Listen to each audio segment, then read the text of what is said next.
Just try to vent it out, but that doesn't do much. Yeah. Okay. Well, peek your head there and see what you got, and then we can start working on resources to take care of the rest of it. You ready?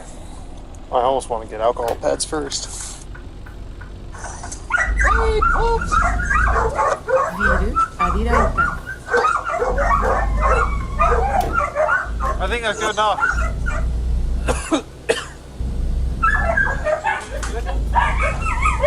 Prepare-se para virar à esquerda. I need a bath.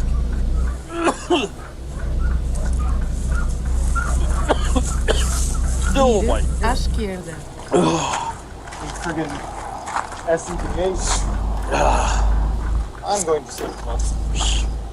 The air inside the home is unbreathable, and it takes the deputies a few minutes to recover from even brief exposure. That's worse than a body, dude. I was getting whistled through my gloves. Oh, God, dude, it's in my lungs. Vire à direita. Well, let's get Caleb out here. He's going to have to walk us through this, dude, because I honestly don't know what to do. It's unhabitable, dude. It's absolutely uninhabitable. It's perhaps the best word to describe the appalling conditions of the house, and the deputy uses it again when his sergeant arrives on scene. I don't know what to do. Is she already gone? She's gone. This is inhabitable, dude. I've never even smelled a dead body as bad as this. Really? Just open the door. You have to know what we're dealing with. We can't let her come back to this. We've got a chain link fence in the backyard. I wonder if we can open the back. I need to stop coming out. Look back. They're friendly. Back.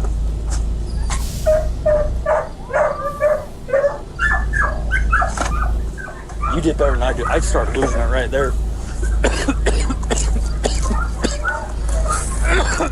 Uniform I'm worried about. The overpowering effects of the smell inside makes it difficult to imagine how any creature, human or animal, is able to live in that environment. It's imperative to get the dogs out of the home as soon as possible. There's an owner to the Great Danes. He's coming from Salt Lake to pick the Great Danes up. Them all those puppies in them cages are Great Danes. Not all of them. Most of those that I just looked at were. Were they? I thought there was like... like that big.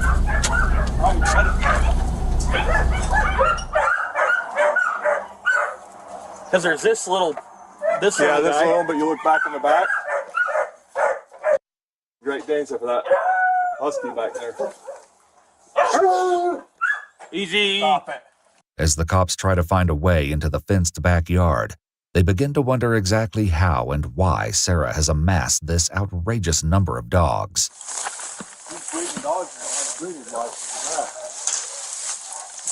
Well, I think she's advertising that she trains them. It'll take further investigation to turn speculation into fact. In the meantime, the cops have problems that require more immediate solutions. Sam, do you got a saw? Saw? Yeah. And she does have AC turned off.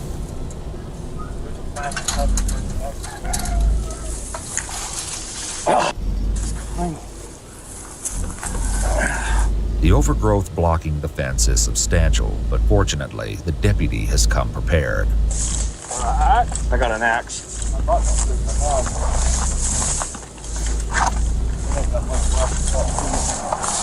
Here.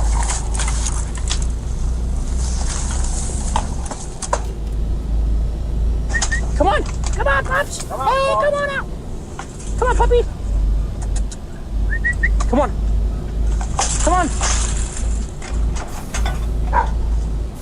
Come on, Pops.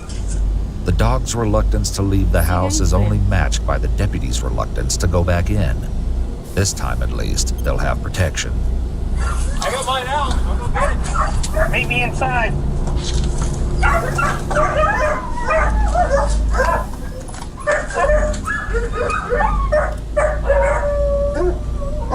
It's okay. It's okay.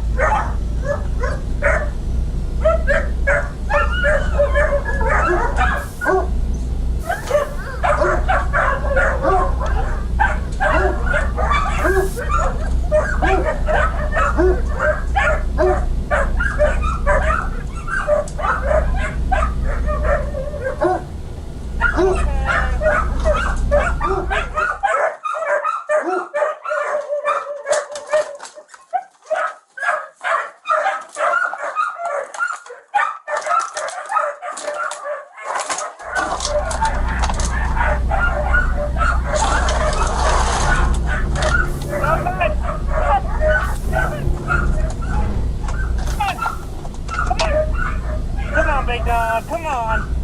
Come on, buddy. The dog doesn't quite trust this masked stranger, but his lack of aggression leaves the deputy free to take in the full horror of the scene around him. It's okay, boy.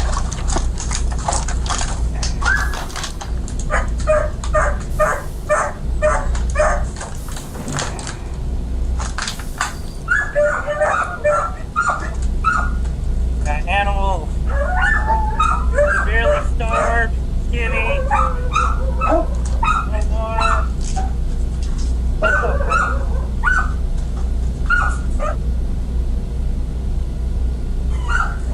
It's like a bedroom.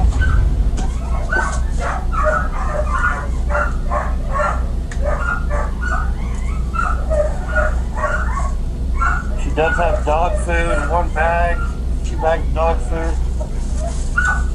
The food in the pantry hasn't prevented the dogs from reaching a malnourished state. The deputy's partner is next to take a good look at the living room.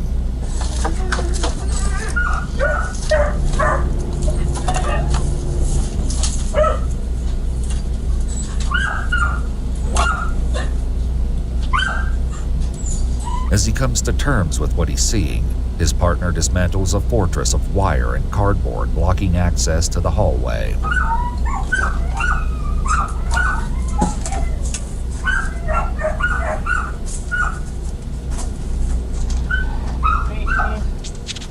All over the floor.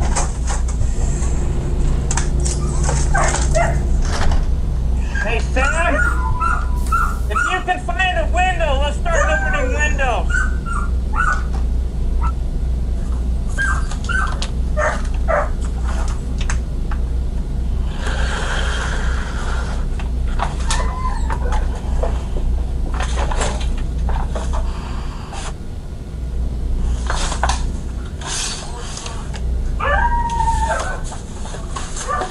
Meanwhile, the other deputy searches what appeared to be an abandoned wing of the house. More dogs. 3 dogs. All malnourished. The deputies return to the living room to verify just how many dogs live in this house of filth. We need a dog count. What? A dog count. So I've got. There's at least 8 in cages. So we got the 3 that are out, right? I got 3 in those cages. So that's 6. 7, 8, 9, 10, 11, 12, 13, 14, 15. One under here. The home must be seen to be believed, which is exactly what the sergeant has in mind. Take some cell phone video. Are you willing to sacrifice your cell phone? Yeah, it's fine, but have Okay. you touched anything? Yeah. Look, the air.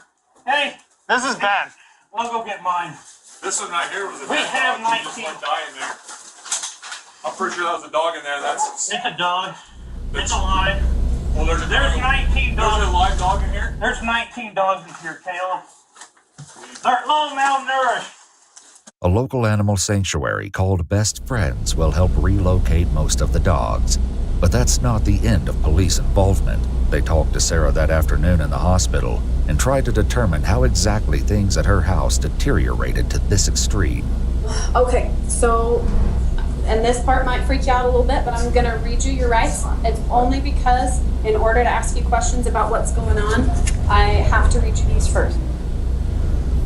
I've kind of got a little background of your training that you do with the animals, and Not anymore, but yeah, I was. yeah, maybe not anymore. This is a repetitive problem with me when things get really bad. And my parents and I don't talk that sort of thing, so I got really lonely, and I got that same dumb feeling that this would somehow fix it.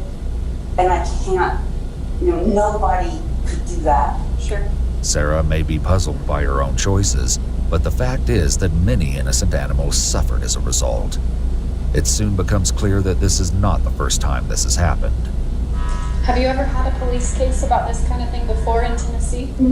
I have had Continua the direita. Ray County Sheriff didn't Direita. do anything because, once again, I was extremely mentally ill. He said, would you please take them? I can't care for them anymore. So they did take them and some things. So yes, there has been some police enrollment.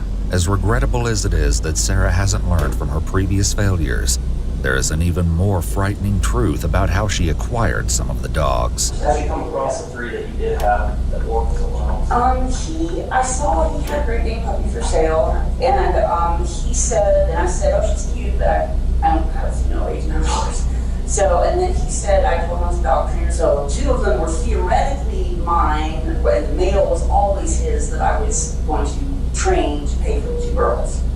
In an interview with the local news, Ryan, the owner of those Great Danes, said it had been months since he'd heard anything about the training progress of his puppies. Indeed, it was only when he told Sarah that morning that he was on his way to pick up the dogs that she turned herself in to the police. Straight up with everybody about everything and stop hiding behind shame or whatever, and just say, sadly, this is who I am. I hope it's not all I am, but it's, yeah.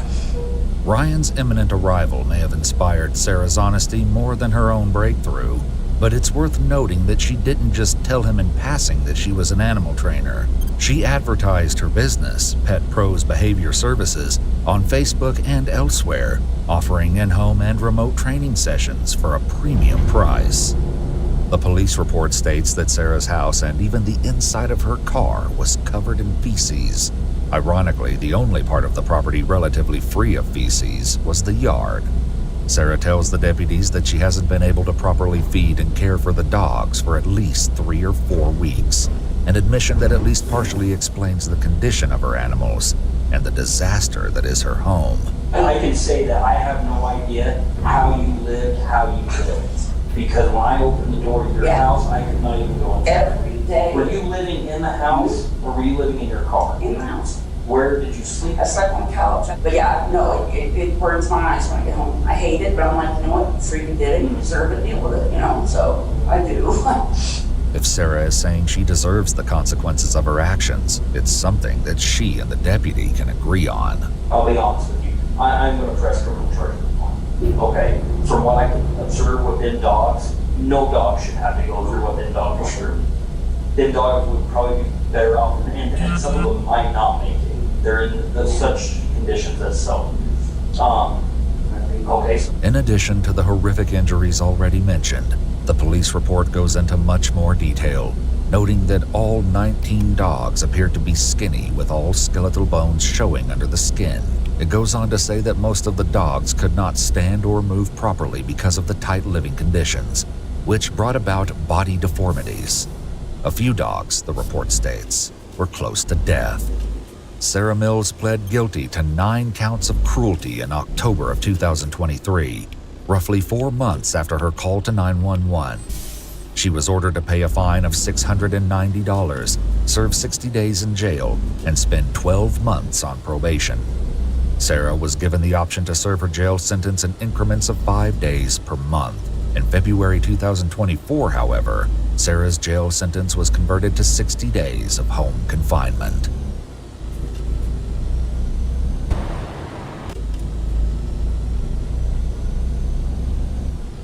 We just want to help out, and we don't want that baby to get hurt. That's all we care about, okay? We don't want that baby to get hurt. Do you want the baby to get hurt? Hey, come over here. What the f*** are you doing? My baby! Right now, you need to pull your together for your daughter. Go. Whoa! When 2 officers respond to a report of a physical domestic disturbance, they have no idea that they're taking their final steps toward one of the most horrifying police encounters ever documented. The police department releases an edited body cam to the public, but it's only now that the full story of this bleak tragedy can be told. Yep, I'm with her. You go, baby. Okay. The following report is based on official police records, and most of the footage has never been seen before until now. On November 7, 2024, 2 officers with the Independence, Missouri Police Department respond to an apartment complex for a domestic disturbance. Are you involved in this? That's my wife. Okay. I just dropped her off to get some gas, and I guess they beat her up. Okay. Is that person involved? This is my husband. No, is that person involved? No, not that person. No. Okay. What's going on? I called my son and asked him if it's okay for me to come up here to see my granddaughter. The officers determine after speaking to the woman that she's been assaulted, and they go up to the apartment to investigate.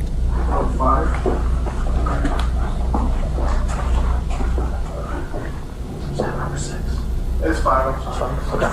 The officers wait to speak with the occupants, Mitchell Holder and Maria Pike, not yet knowing that they are only minutes away from a moment of shocking violence with irreversible consequences.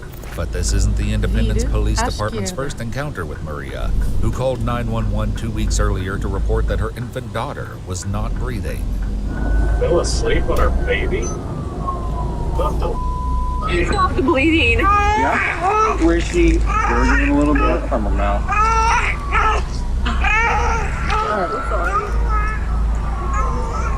She's 2 months, please. I fell asleep on her. Okay, look, you're gonna go to the hospital. 6:43. You've got control coming out here. She's breathing. Gurgling, maybe kind of sit a little more forward. Okay. Baby's crying. Pull her head forward. Is there anything there? No, I had mouth to mouth. Siga em frente. She's good. She's good. Hold on. He's got a little. Okay, back to the throat, a little red. Hey, ROB, get. Why is he bleeding? As the medics tend to Maria and her baby, additional officers respond to the scene. Hey, we need you to take some deep breaths, okay? Hey, ma'am. Hey. Look, baby's here doing good. What's her name? What? What's her name? Little tiny baby. She fell asleep on it. He's breathing, got some blood coming out his nose. Gasping a little bit. I looked inside, I didn't see it obstructed. In the airway I saw, but I couldn't tell if it was further down, I'm not sure, so. Let me see.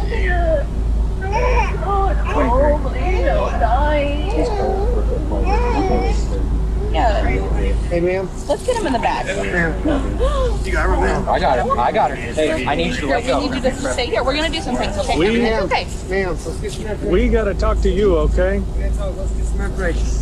Daryl, we'll get it from you. What's your name? Okay, hold on, ma'am. Wait, where? They're not taking her away, they're helping her. We're gonna get you to her, okay? There is Just nothing wait. you can do right now except talk to us, okay? You have a camp back there? Oh, I'm sleeping back there. It's not my boyfriend. You gotta stay still and talk to me. She said she was asleep in the woods. Yeah. Hey, come over here. What the are you doing? Yeah. There's nothing you can do. Let them do their thing. And we're gonna take this. Hold on. Hey, ma'am. You gotta talk, okay? What happened? Don't sleep on her. The officer takes Maria's knife, ominously foreshadowing the tragedy that will unfold on November 7th. Meanwhile, other officers inspect her wooded campsite. Got a little ramshackle camp.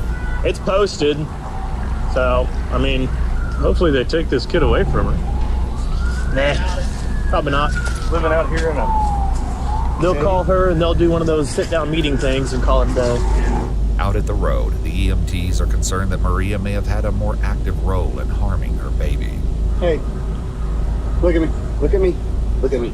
Did you hit her in the face at all in any way? No, like trying to help her or anything like that? No. You accidentally struck her in the face? No. When I was just We're just trying to keep her on this side of the road. From where? Her nose, her mouth. I was trying to resuscitate her. Please don't leave. What? Blowing, I'm squeezing her. I was shaking her, trying to wake her up. She said she was shaking? Yes. Slightly shaking, yes. Let's take a seat. But if Maria's composure is tenuous, it's only when the ambulance begins pulling away with her baby that she loses control. My baby! They're gonna take care of her, make sure that she's healthy, okay? She has to go to the hospital. I'm Okay. sorry. It's okay. Listen, Mariah. Hey, Mariah. It is fine. What's because your baby's going to the hospital, okay? Okay, listen to me. Listen to my words. Hey, let go of this car because they're gonna go towards your daughter, okay? Let's let go of this car. Hey, let's let go of this car, Mariah. You need to let go of this, dude.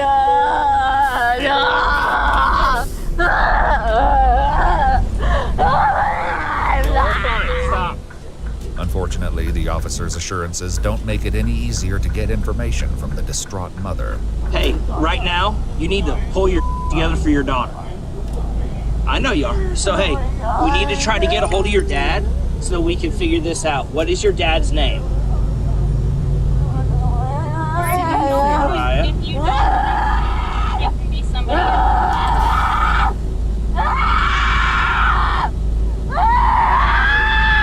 Her eyes are. She's high. Bad drugs combined with postpartum, combined with shock.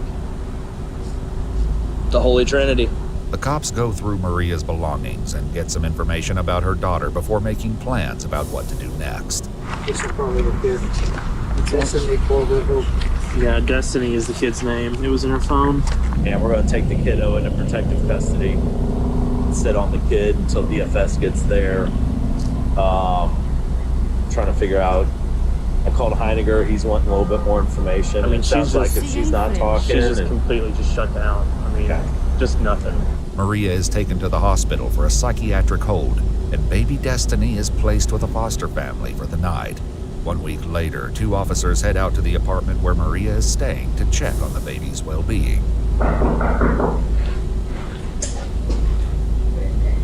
Police department. Okay, what do you want? We're just coming to check on your daughter, I believe. Fine. Okay, well, Children's Division asked us to come check on her. Siga em frente. Can we just see her real quick, that way we can get out of here? Do you have a warrant? Maria, we're not here. Nobody's in trouble. We just need to check on Destiny. This is ridiculous. For the record, you're being recorded. Okay, you're being recorded too. We just need to see the kid. Because what they're doing is illegal. They're trying to take all my parental rights and I have full custody. I have Just the need to see the paperwork. kid. You want to see the paperwork? Just need to see the kid. Just real quick. Okay, don't step Can we see her in. real quick? I'm already triggered. You can bring it right to Drill her. in, okay? Thank you. Honey, can you just bring it right here?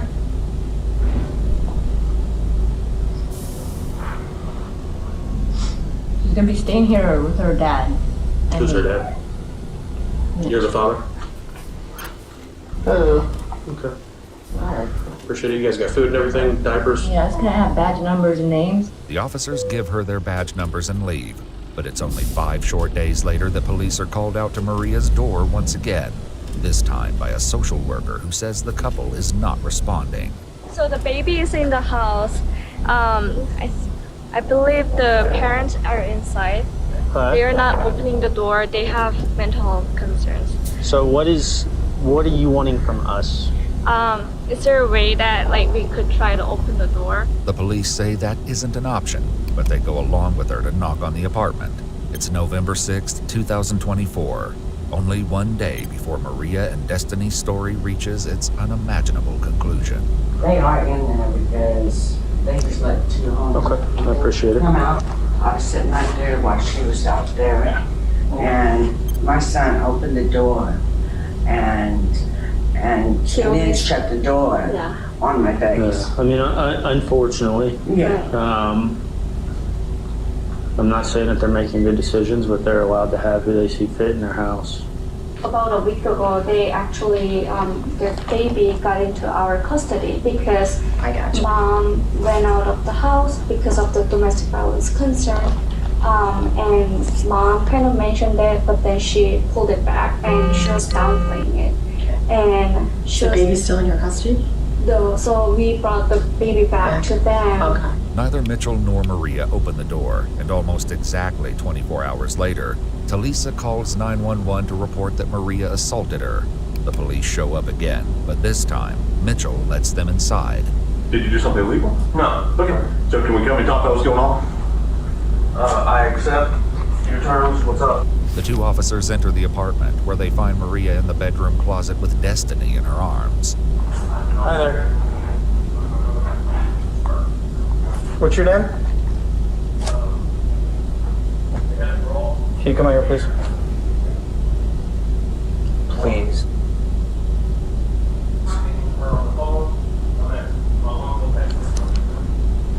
I got her in the closet.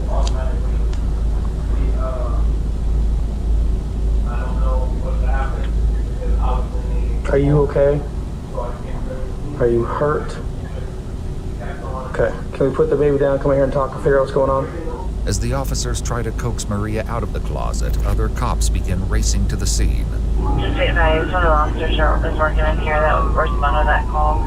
She said the last time she was contacted, she had a large knife and a knife holder attached to her belt. With that unsettling warning coming over the radio, they prepare for what they're walking into. They're both off, by the way. He gets SSI. Like he has to have a baby. They have an incident. They have a baby. This is the problem. That is super concerning. Yes. Unfortunately, if there was anything these two could have done to change the nightmarish course of events to follow, they simply don't get there in time. 44 is able to make a connection to resolve this. Who is 44? That would be Heather. Hang on, can you stay right here, please? You gonna give her to the baby? Okay.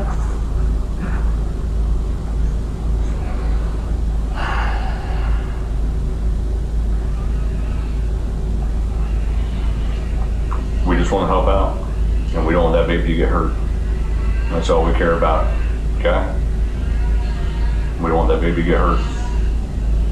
Do you want the baby to get hurt? That's okay. I don't speak sign language. I caught the first one, but I don't get the rest of it. Hey Mitchell, does she speak or is it sign language only? It's only sign language? What can you tell us what she's saying? She writes some things down so I can talk to her sometimes.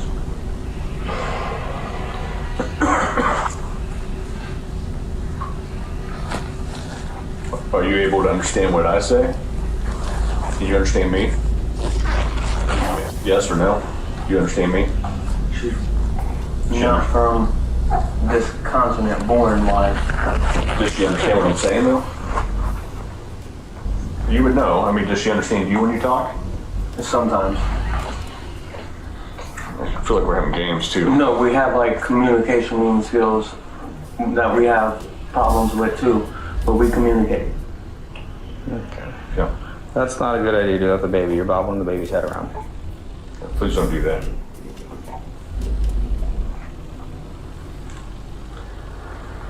Yeah, I'm with you. Okay. When it comes to that, yep, I'm go with her, you go with the baby. Okay. The other responders finally arrive at the building, but the situation inside the apartment has reached the point of no return. And just stop.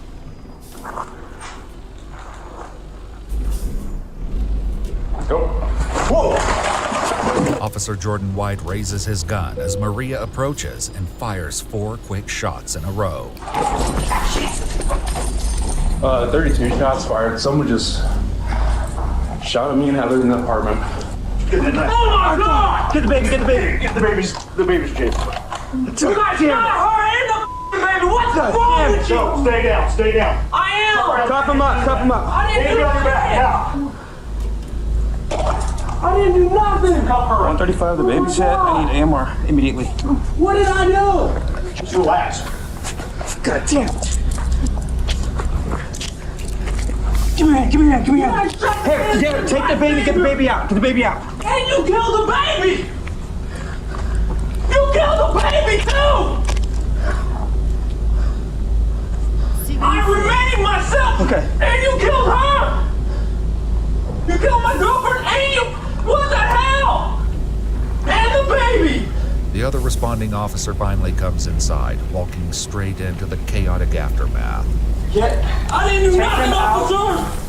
Officer! That officer shot her! You know what? And the baby! What else to do with her? He shot her! Stay calm. And the baby, sir! Okay, hey, we need to get the cuffs off her. She's going into, she's stopping. Cuffs off of me too, because I didn't do nothing! Quiet! He shot Hey, her! get over here, get the cuffs off her, we're gonna start CPR. And you shot the baby! What are you doing, officer? Well, she's trying to stab me, guys, so The officers start compressions on Maria, but there is to be no happy ending. Baby Destiny is taken to the hospital, where life-saving efforts end at 2:33 p.m. 5 minutes after that, her mother is pronounced dead at the scene. You good? You good? Yeah, I'm okay. All I could see was the. Shut the f*** up! Hey, it's okay. All I could see was the knife. I didn't even see the baby anymore. Is Chad good? Chad's good. Okay.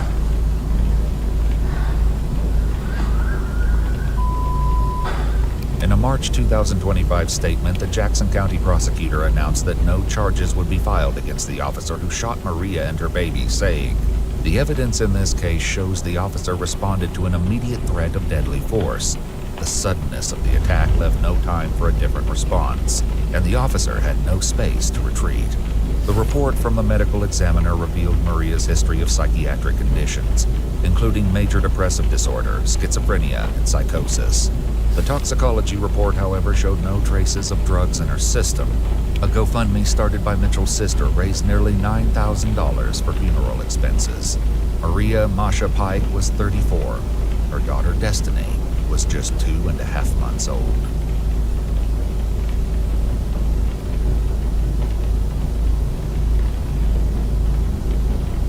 The darkest moment of my entire life is knowing that I am capable of murdering children.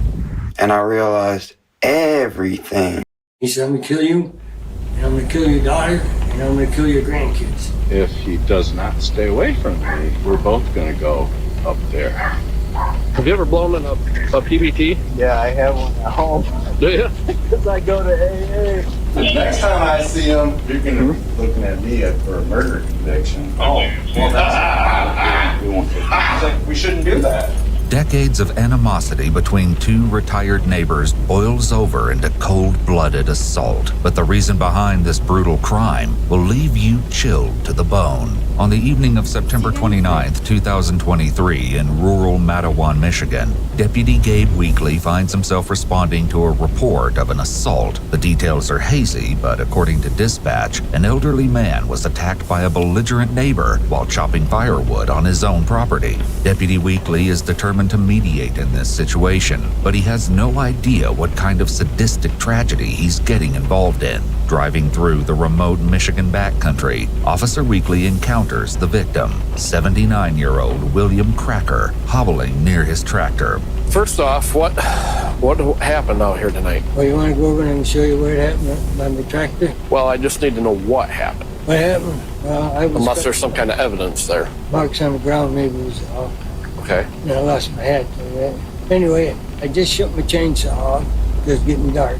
And I didn't hear him come up to me. He grabbed me by his left shoulder and swung me around. His first hit, I think, was here, and then I went down on the ground, and I crawled a little bit under the back of my tractor to keep him from hitting me much more, because he wasn't hitting me in the body. He was just trying to hit me in the head and in the shoulders. Okay. And he kept pulling me out. Is there a history of bad blood between you two, or? Yes. Okay. But I haven't even spoke to him in probably 3-4 years. There was no explanation like you for cutting or making noise or Well, nothing? my chainsaw's so damn quiet, but no, he didn't say that. No, we've had trouble before. He's told me before he can't wait till he sees I'm dead. The motive for this senseless attack is proving to be elusive. Deputy Weekly is going to have to dive deeper to make sense of this bizarre incident. Once inside, Officer Weekly remembers to document William's injuries: a cut on his face, a large laceration to his left bicep, and a hematoma on the top of his head. Despite being shaken up, William is physically stable and declines the offer to be taken to the hospital. Apparently, the incident began over the innocent act of cutting wood. I cut this morning for maybe 45 minutes. So you were caught for about 45 minutes, you'd shut your chainsaw off. I just shut it off virtually a second before he grabbed my shoulder and spun me around. Okay. You never seen him coming? No, never seen him. He just grabbed you by your left shoulder and then spun you around and said, I'm gonna kill you. Okay. He said he's gonna kill you. As he was hitting me. He said, I'm gonna kill you, and I'm gonna kill your daughter, and I'm gonna kill your grandkids. But there was no other conversation. No. Just grabbed you, turned around, and just started beating on you. and hit you approximately 25 to 30 times. Yeah. And while he was hitting you is what you're saying, that he was saying he was going to kill you and hurt your family and stuff. Kill me, kill my daughter, and kill. That's the words he used. Okay. Kill. What happened after he stopped? Did he stay there, or did he just take off? He just let go of me, stood up, and walked away. Walked back in his yard. Were you fighting back with him at all? I never stuck back at all. I was just trying to defend. You were just trying to defend yourself and get under the tractor? Yeah. William's menace of a neighbor is 58-year-old Gregory Charles Miller, as Deputy Weekly learns. He's a pretty big guy. He's about 4 or 5 inches taller than me and outweighs me by probably 60, 80 pounds. According to William, the two neighbors have had property disputes for years. Gregory had recently constructed a privacy wall on the edge of his property as a passive-aggressive way to say stay away, but it's still unclear what incident tonight had ignited such an animalistic fury. He has a temper problem, so. And you guys have had multiple other incidents with him? No, we've had call the sheriff, and state police told me that if he comes over here and does anything more again tonight, that he will go to jail. Deputy Weekly has a final question to ask, and the answer William gives will take this dispute to the next level. Well, I'm going to ask you this. I mean, I'm pretty sure I know where you want to go with this, but do you want to press charges against him? Yes, I will this time. Yep, yeah, because if not, this keeps escalating. I mean, this is bad. Pretty sure he's got a shotgun. He used to have. Okay. He used to shoot once in a while. With Gregory potentially armed, Deputy Weekly must proceed with the utmost caution. In the middle of the woods, in pitch darkness and without backup, he's alone and exposed. The house is darkened as Gregory fled the scene. Then, investigating the back patio, the bad neighbor reveals himself. Hi, Greg. How you doing, sir? Oh, okay. Angry. All right. Yeah, we'll just stay out here and talk for a second. Oh. I have a small dog. He's right here. Oh, jeez. You want to put him back in first? Yes. All right. At first, Gregory seems cooperative, even friendly, but the more he talks, the more it seems clear that something is off. I already know why you're here, but you want to come in? No, I'll stand outside and talk with you. So what started this tonight? Good question. Neighbor is always making noise over next to my house. I'm tired of it. We don't get along. It's been going on since I moved in here. Gregory's grievances tumble out in meandering fragments, but Deputy Weekly starts putting the pieces together. It seems that Gregory has harbored a deep-seated hatred of William that goes back decades. But as far as tonight, what made you go over there and... I would say he's always doing things to annoy me, which will go on forever. I mean, I moved in here, he was already here, him and his wife. We've had property line disputes, and he just likes to be right up in my business. I think he likes to annoy me, and I would tell a judge this. But the events tonight, let's stay on that path. Oh, okay. He was right there. Just in the middle of the night, just before dark, learning his chainsaw. And I take it personally because the man has 18 acres. He could chop all kinds of trees down. He does not like me. We hate each other. We hate each other. We're veering off the path of tonight, though. Okay. We hate each other. And I punched him in the face. Okay. So did you talk to him at first? Did you guys have a conversation, or did you just go over, grab a hold of him, turn him around, and start beating on him? No, we do not speak. Okay. We do not. So you didn't speak at all? You just walked up, grabbed him? No, we do speak, but this has been going on for 20 years. I hate him, he hates me. Okay. That's why there's a fence there. Okay, but now we're veering off that path again. Gregory's previous complaints are well and good, but it seems that something has sent him over the edge on this night. Deputy Weekly focuses on the events that have unfolded in an attempt to find a motive. He can come right up and cut every blade of grass right up to your line. He can make as much noise, he can do whatever. There's no noise ordinance. There's nothing. He can do whatever he wants on his property, okay? So, yeah, you can too. As long as you're on your property. Can I put up a stereo and play rap music? Boom, boom, boom, boom, boom, boom, boom. Yeah. Just drive him nuts. If you want to be one of those guys, I don't and then deal with it. But that's how I feel, Deputy. Absolutely. That's how I feel. Okay. Like, could I put up a fan? Could I start a bonfire? But the thing is you already put up a fence. You put up a fence. He was on his side of the fence tonight, right? Yeah. And you walked around your fence. Yeah. And you walked up and you grabbed him by the shoulder, turned him around, and you started smoking him, right? How many times did you hit him? 25, 30 times maybe? No, probably 5 or 6. Like, you're not even supposed to hit your neighbor once. Okay. Look, I hate the guy. I want him to die. I'm trying to. Was your attempt tonight to kill him? No. I just want him to stop. I know he's screwing with me. So I'm going to pull up my car tomorrow, let's say tomorrow, and I'm going to blast out some rap music as loud as I can with my speakers. Okay. And I'm just going to blast it at his house. He probably would not like that. We basically hate each other. Okay. He wants me to die. I know he does. I want him to die. But I can't do. So as far as how can I? So here we've legally. How can I? Here we've went. You can't. Other than outlive him. You can't. This is a strange thing to mention. Greg is more than 20 years younger than his arch nemesis William. Why would he fear that William wouldn't outlive him? Suddenly it all becomes clear when he spills his guts and makes a shocking personal revelation. Okay. I'm tired of it. And I told him, okay, so I'm retired. Okay. I have no children. He has kids. He has grandkids. I told him, I know you see this on TV all the time. I will take them. Okay? What? Okay. So you're saying okay. Like, stop doing this. You got 18 acres. You're doing this. So he's aggravating, agitating me. I know you know how this goes. It's a property dispute. I have prostate cancer. When I go, guess who's going to go with me? Guess who's going to go with me? I'm going to die of cancer anyway. So I'm not trying to put words in your mouth, but is that where some of this is coming from tonight? So you've got prostate cancer and you figured I'm going to go over and put an end to this tonight, and you went over there and... Not yet. I would like him to stop. What was going on? What was he angry about? He's just upset because he said he found out he's got prostate cancer and he's going to die.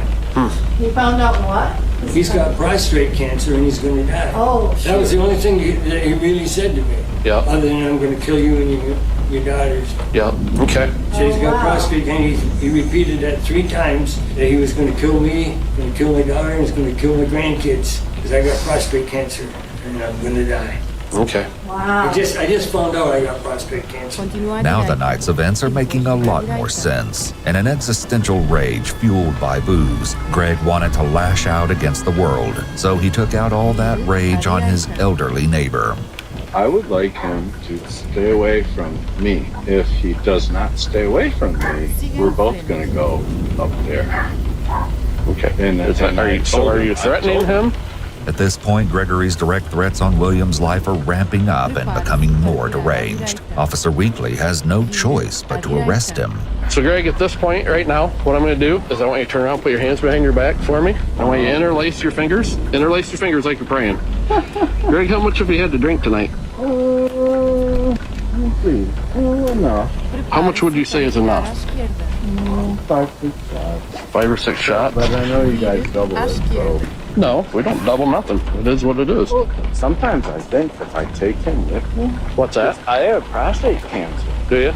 Yeah, if I take him, what are you going to do? Why are you going to take him? Oh, because I'm going to die anyway. Okay. Yeah, and so take him. Yeah, that's what I wanted him to know. Okay. Yeah. Yeah, and actually, after you let me Walk go... up a little bit farther. Okay, right there. After you let me go, now I'm really mad. So I might just go ahead and take him. Okay. Okay. Oh, jeez. Go ahead and put your butt in there and swing your feet in. That's the easiest way to do it. Anyway, next time I see you, I'll probably be in a coffin, and so will he. Which I'm planning on. Will you lock the back door, please? Yes, I told you I'm going to go back and lock the door, okay? Thank you. I appreciate it. I care more about the dog than I do myself. Deputy Weekly prepares a breathalyzer test to take Greg's blood alcohol level. Unsurprisingly, Greg is already very familiar with these. Uh-oh, what did I do? Have you ever blown in a PBT? Yeah, I have one at home. Do you? Because I go to AA. Okay. I go to group therapy. How long have you been going to that? Oh, I'm a total alcoholic. 8 months. I'm sure I'm gonna blow. Whatever. I'm just gonna be honest with you. All right, Greg. So what I want you to do, so I want you to take a deep breath. Yes. Okay. I know. I'll hold on to this and just blow. Okay. You ready? Yes. Take a deep breath. Ready?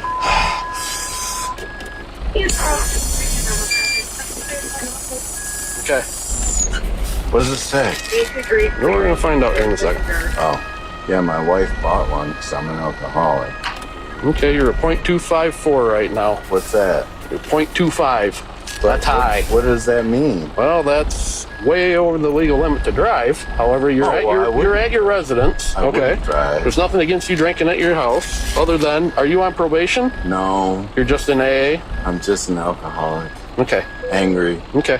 While the results of the test may seem irrelevant, given that Greg is at his residence and claims that he doesn't intend to drive, it's important to establish his intoxication as fact. Especially if the case were to go to trial in the future, the prosecution would need evidence to establish that Greg was under the influence of alcohol at the time of the incident. Wait, did you lock the back door? I'm gonna do it. I'm gonna pull up there so that you can see me do it. Thank you. I want you to watch me do it. Oh, I care more about the dog than myself. With his fate becoming more certain, Greg realizes he might have gone overboard in his drunken rambling. You wear a body camera, you have to report everything like that I say. Yes, my body camera's on and it recorded everything. Oh, that's cool. I think it's a good thing. So what shift do you work? I'm sorry, I'm talking too much. Sorry. Never mind. I used to work 3 to 11. I retired. Just talk. One time, the state cops came to my house. Those guys have 80-mile square area. The state guys. 80, they have a huge area. Not just a county, like multiple counties. Does that make sense? Yeah, never mind. I'm talking too much. So, Deputy Weekly, if I hadn't answered the door, what would you have done? I got other ways to figure that out. Yeah, alright. I get it. Okay. If I hadn't been there, if I just took off in my car, you wouldn't have known. You would have kicked in the door and then you would have found nobody. Then you come find me tomorrow. Or the next day. I know how it goes. Can I ask how long you've been working here? A little over a year and a half. A what? A little over a year and a half here. Corrections, can you open your receiving door, please? Do you get a pension? Retirement? Well, yeah. Okay, good. Me too. I thought you were retired. I am retired. I worked as a janitor for 32 years. Cleaning up after. How old are you now? I'm coming up on 59. 59. I'm going to be 59. Have you ever been to Van Buren County Jail for anything? No. Okay. No, I haven't been arrested for 30 years. Big Rapids, I got caught for drunk driving. That was not fun. Gregory isn't finished with his antics. He saved some for Van Buren County Jail investigators. Alcohol's .25. Follow these gentlemen. All right, sir, so weapons test for me. I got my wallet. Listen to them. Yep, okay. Sorry, not up to me, sir. All right, sorry. It seems he feels invincible, but he sounds utterly deranged. Mr. Miller, what brings you in today? I got in a fight with my neighbor. Oh, man. Punched his ass out. The next time I see him, you're going to be looking at me for a murder conviction. Oh, well, that's we shouldn't do that. Gregory Charles Miller was charged with intent to do great bodily harm, less than murder, in addition to assault with intent to murder. His bond was set at $1 million. On November 27, 2023, Gregory pleaded guilty to assault with intent to commit great bodily harm, less than murder. The charge of assault with intent to murder was dismissed, and his sentencing is scheduled for late January of 2024. William Cracker checked himself into the hospital a few hours after his interview with Deputy Weekly. His injuries were minor, and he was released without complications. Gregory's cancer prognosis is unknown at this time.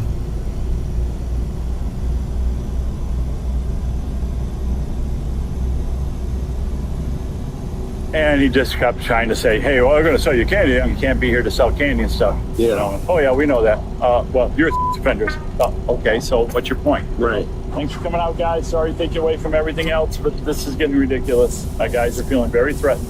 You're going to arrest me right now? Said you're being detained, sir. Whoa. You can't do that. You can't do that. On the afternoon of March 27, 2024, when Pinellas County Sheriff's deputies respond to a call alleging disorderly conduct in the Palace Mobile Home Park, they're greeted by the complainant, Charles. Take pictures of everybody while they're going through, offering to buy candy bars. We were going to sell you candy bars. I told him he doesn't have the right to be. Do you know these guys? Yeah. No idea who they are? No idea who they were, other than they came in here and wanted to tell everybody candy bars and stuff like that. Charles Miljarek, a repeat offender and the manager of this park, was found guilty and convicted for the possession of a picture showing the performance of a child and for lewd computer solicitation of a child. But a case that really dominates his criminal history has a closer connection with selling candy bars than one might expect, a subject that he is passionately complaining about right now. More about this later. The person Charles is complaining about is Tyler Oliveira, a popular YouTuber who has amassed over 6 million subscribers on YouTube. Tyler's investigative videos have earned him immense popularity.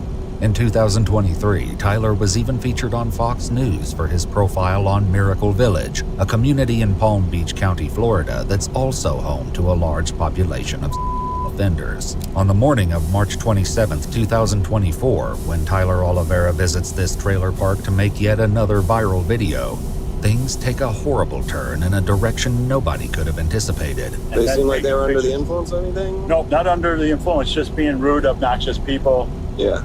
And did you notice them like on a public street? Were they actually knocking on doors? No, they were driving around, approaching everybody that's living in here, sitting here, and then they were knocking on a few doors on the back road here. When I caught them, they were knocking on doors. As this case progresses, 2 other residents from this trailer park will play a prominent role along with Charles. The man in the red shirt, William Fury, is a repeat offender who has emerged as a public face of the mobile home park in recent years. He's been charged with criminal mischief, performing a lewd act in the presence of a child, battery, and failing to register as an offender. In a 2014 documentary titled Pervert Park, Fury explained that he got in trouble when his girlfriend's 12-year-old daughter came into his room to model underwear, at which point he gratified himself in front of her. The quiet man in the corner is Kenneth William Sermon, another one who made it on the offender registry on the charges of lewd behavior in the presence of a child. Were they trying to sell candy or were they giving out candy? Sell candy. Okay. Anything in particular? Or was it just like out random chocolate stuff? Bars. Chocolate bars out of the He said it was grocery a bag? Buster bar or something. Okay. But it seemed legitimate, like, you know what I mean, like Girl Scout cookie type thing. So it just seemed more along the lines of them just trying to get you worked out. Stuff. If it's not clear why someone would want to disturb the residents of the park under the guise of selling candy, what Charles says next to Deputy Kowalski may help shed some light on this unusual situation. You made contact with him and what happened? And he just kept trying to say, hey, well, we're going to sell you candy. I said, you're not, you know, like on the phone I was saying, you know, it's wrong. You can't be here to sell candy and stuff. Yeah. You know, oh, yeah, we know that. Well, you're offenders. Okay, so what's your point? Right. Indeed, this isn't just about Charles, but a reality of every resident of the mobile home park as a whole. Starting in 2007, a group called Florida Justice Transitions has largely operated the park to provide housing to people who were on the offender list. Palace Mobile Home Park was often frequented by visitors who were curious to find out more about it. Charles tells the police that he has caught just such a person on video. Cops are already on the way. Are you a offender? Are you? Yes, sir. Well, then get out of this car. Leave my property. You don't have rights to come in here and sell stuff. Okay, I'm sorry. All right. I already turned you over to the sheriff. Thank you very much. You turned me over to the sheriff? Yes, you're on property. When you turn yourself over to the sheriff and you, sir. How you doing? Would you like to buy Mr. Beast Bar? Okay. What was that last thing that was said? I started talking to my ear. Sorry. Would you like to buy Mr. Beast Bar? Okay. Yeah, no, that was the last thing. I cut my phone. Okay. Stupid phone's cut off. No worries. So but the other guy in the car just kept taking pictures the whole time. Yeah. It's wrong to come in here and attack the guys like this. They've never been here before? Okay. As Charles continues to bring the officer up to speed from the events of the day, he further clarifies why the residents made note of this particular visitor. Which kind of scares the residents a lot when you got people coming through doing that, taking pictures and all that stuff of them. Yeah, I understand. Yeah. Or why they were taking the pictures for, I have no idea. Yeah, the thing with pictures is that if you're on a public street, public roadway, even like your backyard, if it's not totally enclosed and there's some expectation of privacy there, then you're open to take photos, right? Like if you're in a dressing room, a bathroom, your own residence, then you have some expectation of privacy. So if someone goes out of their way to take video of you there, now you have an issue. So would you like me to do a report for you, or do you want to just give us a call if they come back? What do you think? Better to have the report? I don't give legal. I'm not allowed to give legal advice. You're the reporting party. You're the one that. Do you want it documented? Yes, I would love it documented. Okay. Deputy Kowalski agrees to file an official report, which will make it easier to identify a pattern if the candy salesman should return, and he must respond to a repeat call, a scenario that will play out sooner than he likely imagines. So the white male, you said 6 foot tall? Yeah. Age? I'd say right around 30-ish. Anything else you can tell about him? Do you have an accent, anything like that? No, just normal. Just kept trying to push the candy bars and then kept telling, well, you're all vendors anyway, all that stuff. Had nothing to do with selling candy bars, but then again, you have legal rights to sell candy bars, but hey, whatever. Right. There may be little criminal activity for Deputy Kowalski to record today, but he's right back at the Palace Mobile Home Park the next morning. The residents have called again, but this time, the subject of their complaints is still around when police arrive. It doesn't take long for things to go south. I'm all right, you, buddy? So what's going on? Journalist, I've shot here. Trying to talk to the guys a little bit. So you were out here yesterday trying to sell them candy bars, right? Allegedly. Allegedly, I had you on video. Yeah? Yeah. I suppose that may be tested in the court of law. Okay. But so what are we doing out here today? We're really just trying to chat. Chat with who? Some of the residents here. Why? Just out of curiosity. Curiosity of what? See what led them here. You got some ID on you, bud? No. What's your first name? I'd prefer not to give it to you. Okay, well, you're out here harassing these guys because you're out here doing the same thing yesterday, trying to sell them candy. Soliciting and harassment. It's clear from the outset that the young man with the microphone is not impressed with the deputy's authority, and it's only a matter of seconds before Kowalski decides to find another way to gain control of the situation. I was trying to sell some candy bars, Mr. Peace bars. Yeah, you can buy them in any store. It's not like you're a Girl Scout going around anything like that. You're obviously here to do something for a reason. Speaking of Boy Scouts, in 1989, the park's manager Charles was placed in the Boy Scouts perversion files after he was convicted of in the 2nd and 3rd degree. Charles was prohibited from having contact with boys and girls under the age of 17 after he regularly 2 members of the Boy Scouts. This was just the tip of the iceberg, and the Boy Scouts suspected there were more victims. In an affidavit, Charles said, quote, "I've been affectionate with other children and have hugged, touched, and kissed them, but I never had with any of them. I also have never forced anybody to have with me." Charles was sentenced to only 6 months imprisonment and 5 years probation. Just trying to get some views on social media. So do you have some idea, or do you want to get detained for obstruction? I mean, you can detain me, but am I under arrest? And if so, for what charges? Harassment. You're gonna arrest me right now? Said you're being detained, sir. Whoa. You can't do that. You can't do that. Are you going to identify yourself or not? Okay, I'm on public property. Are you going to identify You can't strong arm me. Yes or no? We're going to court over this if you want. Are you going to go ID yourself, yes or no? I can ID myself. You got to let go of the arm, though. You're going to ID yourself, sure, yes or no? I'll ID myself. Okay. You got to let go of the arm. It's in my pocket. Which pocket? My right pocket. Okay. Okay. Get your ID. Okay, let's not strong arm, though. Then let's not play games. Okay, I won't play games, but you can't do that. Yes, I can. You can. Yes, I can. When you're harassing people and committing a crime, I can detain you. Deputy Kowalski's interactions with the young man on the sidewalk are certainly a marked contrast with how he acts with Charles and the other residents. This guy's a real... Yeah, he's just trying to push the waters for likes and views. Might be a sovereign citizen, but it's most likely just social media. That's why he's got the microphone with his camera. I still don't get that whole sovereign citizen. Yeah, I don't know. Like I said, there's that, and then they do the cop audits or whatever, and so they're just trying to catch us slipping up, and then that way they can get a lawsuit. And they also get likes and views because there's plenty of people out there that don't like law enforcement, so it is what it is. We've got enough damn problems around here without this crap. No. We got 180 offender to keep in mind. For now, Deputy Kowalski's main concern is getting an ID from the man on the sidewalk. Okay, I'll be honest, it's actually in the car. It's in the car? It's in the car. Okay, what's your name? Tyler. You can take my name, it's public. It's Tyler Oliveira. Can I get your badge number? Yes, sir. What's your middle name, Tyler? So, Officer Kowalski, why are you strong-arming me? What's your last There's a name? fire here. What's your name? Oliveira. Oliveira. Tyler Oliveira. Officer, why do you think it was warranted to strong-arm me just now? What's your date of birth? Don't let these guys know. What's a good address for you? I prefer not to say. What's a good address for you? I don't want them to know. Can I say it to you in confidence? Okay, can I give it to you in confidence? What's a good number for you? I really gotta get my phone number. Genuine questions, what will that be used for? Officer, help me out here. What's your phone number? Ready? Tyler reluctantly gives his identifying information to Deputy Kowalski before questioning why he's being detained in the first place. But I'm on public property right now. You're on public property right now, but you're still bugging the same gentleman that you were bugging yesterday. I didn't mean to, he came to me. He came to you? Yes, sir. Not in me, but to me, yes, sir. Okay.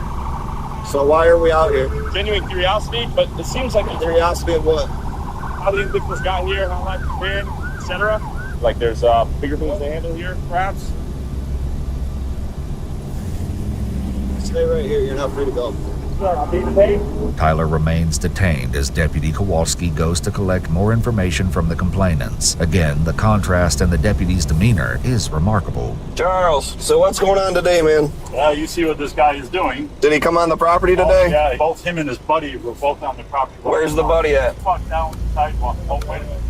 Charles and his friends claim to have spotted Tyler's colleague waiting across the street at the gas station. Leaving him aside for the time being, Deputy Kowalski tries to gather more information about the day's events. Charles, you're manager of the property? Yes, sir. Okay, and he was just on here? Yes, sir. Today? Yeah. Him and the guys. What was he doing on the property today? Same thing he was doing yesterday, going around door to door talking to people about being offenders and, you know, the public don't want you here and all this and that. At least he's not selling candy today. His glasses are filming people as he goes. He's asking them what? You know, questions like you're a offender and, you know, the public don't want you here. The schools in the neighborhood don't want you here. Things like that. Daddy must be proud of how his college money's being spent. Oh, yeah. The irony of that comment is not lost on anyone, and one can only wonder how proud his father feels about his crimes. How many times did you communicate to him that you didn't want him here? At least 37 times in the last 15 minutes. Okay. Every step he took. Every step. Get off the property, you're not supposed to be. So is he staying on the sidewalk at that point? No, back in. through the whole car. Okay. We tell him to leave and stand on the sidewalk. As soon as we turn our back and start following us back in the park, this cameras. He's obnoxious, isn't he? Sorry, my corporal's right here. We'll sort it out. It's almost comical that child predators sit in judgment of someone else's conduct and behavior. Backup is on the scene, and because Deputy Kowalski anticipates what Tyler is going to tell his corporal first, he's quick to beat him to the punch. So it's the same guy from yesterday? Yeah. So yeah, I grabbed his arm. He didn't want to identify himself. He wants to sit here and play these games. Does he want to leave? He said I failed to ID. Yeah. So he didn't want to ID himself, so I was going to tell him. Is his car still in here? I'm not sure. Today he's walking around, they're telling him they don't want him here. He's just going door to door saying things like... Is there any management here, or do we have trespass authorization? Yes. Okay, has a trespass been issued? Not yet. Let's get into that. But I was going to go... Do you want to go harassment route, or do we need more than this? Is he harassing? He's just going door to door. He's not... He's going... Yeah, it's not direct, so I think it's more 48. All right, you want to issue a warning? Yeah. Having gotten the scoop, the corporal has a chat with Tyler, choosing a lighter approach than the one favored by Deputy Kowalski. Listen, it's on you, man. Do you want to give your name? He already forced me to give it to him. Do you have it? Okay, then you're trespassing on the property. Sure. All right. Okay. I mean, you got the body cam. Right. Okay. Right. Yeah, you're free to Well, go. I got you at 4K too. This gentleman has something to say. Let's hear it. Manager of the park, from now on, you are not allowed in this park. Thank you, sir. Okay. Property line, or you or anybody representing you. Property line is the sidewalk. Not come to this park, we will have you arrested. Anything else? Sir. Thank you, sir. Would you like the handshake? No. No? Where's Have a good day. Listen, are you parked across the street? Potentially. Okay, Yes, so I want just use the sidewalk. That's Yes, all. sir. And the crosswalk down here or down here, okay? Sure. All All right. You're free to go. Not being detained? Nope. Kowalski, any last thoughts? Come on, Dex. Was the arm grab essential? So where do I find your videos? He already has my name. I saw it yesterday, so I saw you out here. Yes, sir. It's all good. Trying to raise money. Well, The frost between Tyler and the Pinellas County Sheriff's Office has thawed somewhat with the arrival of the corporal, but back with the mobile home park residents, Deputy Kowalski is all business. How long did this go on for today, Charles? Well, he's been in here for a good hour, over an hour. Yeah, so you overheard me and Corporal talking about harassment because it's general. It's not specific to one person. That we really can't go that route, so it's just more trespass. If he comes back, the other guy, we didn't issue him a trespass warning, so his friend comes back, we can issue a trespass warning at that time, but today it's just him. So if he comes on the property, he stays, walks on that line on the sidewalk, he's fine, but as soon as he crosses the property line, then that's when he's in trouble. So just pull out your camcorder, whatever, your phone, and then just record him. If he's on the property, we can at least refer charges to the state. Okay. Okay. Thanks for coming out, guys. Sorry to take you away from everything else, but this is getting ridiculous. My guys are feeling very threatened, especially yesterday with the candy bars. On May 14th, 2024, less than 2 months later, Charles will be arrested on a charge of simple battery in an unrelated incident. This, of course, isn't the first time he's been in trouble with the law, and yet a lesser-known fact is that Charles feels threatened by a YouTuber and candy bars. That leaves only Tyler and the corporal, who wants to know more about the YouTuber's intentions. can I just ask, like, what with the purpose? Like, I know that this has a known persona. Well, I don't know if it's persona. I think we can look it up on the registry. Right. With that being said, I mean, Are you doing like an investigative thing? Or are yeah, you we're doing... trying to just knock and talk. Yeah, They don't want the chocolate bars. Unlike Kowalski, the corporal keeps it professional with both sides of the issue and de-escalates the situation. Well, you can kind of understand why they didn't want somebody walking through just questioning everybody, right? Yeah, It's but taking a microphone in the face. Well, the microphone was pretty discreet. I saw I think it. the escalation of the conversation was... Just don't come back on the property. I won't come back. Don't send anybody else. I'm not sending anybody. I'm done. That is verbal promise in 4K. Tyler Oliveira or whatever? Yes, sir. Okay. All right, is it Subscribe? YouTube? YouTube. Maybe, man. Maybe so. All right. I mean, genuinely, I feel like we try to give an honest shake and just hear the story, and we're just a little curious. I understand. Yeah. But your curiosity, fell on deaf ears, and they don't want That's fair. So. But I was getting a little shiesty. Well, I don't know anything about that. I'll look into that. He's got body cam on, so. Oh, he does. Okay. I mean, I got the whole thing on camera. Tyler. Yeah. Are you gonna hang out here? No, I'm out. All right, buddy. I appreciate Take care. Thank you, buddy. Take care.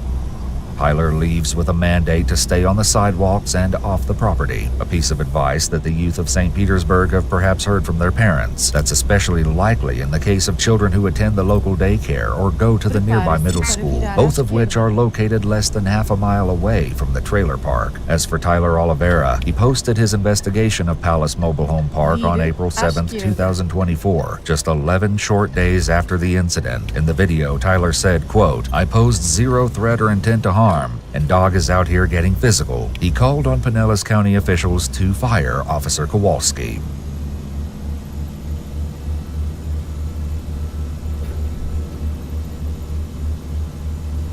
My kid got smoked. My son! Where the f is my son? Well, we came up thinking we could be the shooter against, so we're all about to go guns out on her. These mother Ma'am! Ma'am! Yeah, like Rachel, mother I need your information. I'll go over there with you so she doesn't hit you or anything. They killed my baby. I'm smoking that. Yeah, we already put out the description. They'll get him. Maybe not. Who cares? Ma'am, I need to you.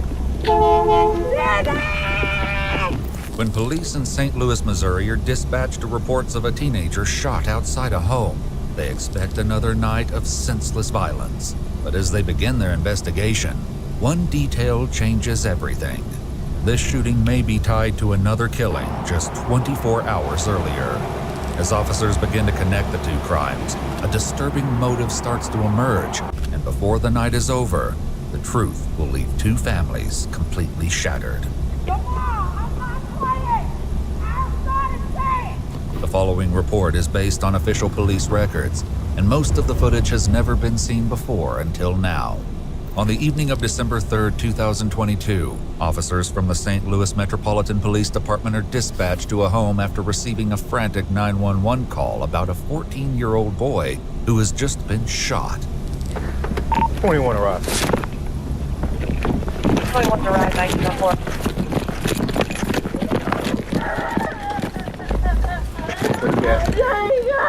Yeah. He down, I got a baby right there. All right, go. 6 to 1. 621. Push them back. Let EMS know we have a black male, approximately 13 years of age, not conscious, not breathing. I believe a gunshot wound to the head. That's clear. Scene secure. Scene is secure. No, he's dead. Huh? He's dead. He's right there on the porch. He's dead. Yeah, he's gone. It's a kid? Yeah. The victim is later identified as 14-year-old Jacob Ashford, who was pronounced dead at the scene due to multiple gunshot wounds. As his fate is relayed over the radio, the weight of the situation begins to set in. Let EMS know we have a black male, approximately 13 years of age, not conscious, not breathing. Oh, we got a homicide. I believe a gunshot wound to the head. Oh. Back at the scene, more officers are arriving and taking their first look. But for them, this is just another call on an already violent night. Okay, yeah, he's right here on the porch. The kid's here or the shooter? Shooter's gone. Kid's gone. Kid's gone, he's right here. Kid's right here, he's gone. Got a bullet right there. I already called everything out. EMS and everything? Okay, great. You guys already got a shooting, right? I'll take it. No, it's okay. They already gave it to me on the radio. No, that's all right. Are you guys gonna take it? Well, we're gonna have to go to homicide anyway. Yeah, exactly. With 2 shootings already behind them, this scene marks their third of the night and their second homicide. However, they are unprepared for the chaos that is about to erupt. Hey, what the hell? My baby? My son! Where the is my son? Who killed my son? Jenny! Ma'am, I need to Jenny! you. Jenny! Ma'am, you gotta get your car out of the street. Move that car, Lord! Move that car! Ma'am. Jenny! Ma'am! Jenny! Ma'am, do you have a driver's license on you? My baby. Ma'am, I can't let you go up there. Ma'am, I need you to ID. Kill my son! Ma'am! Kill my son! Don't smoking everything! Ma'am! Smoking everything! Who killed my baby? My boy, please, my baby! These ass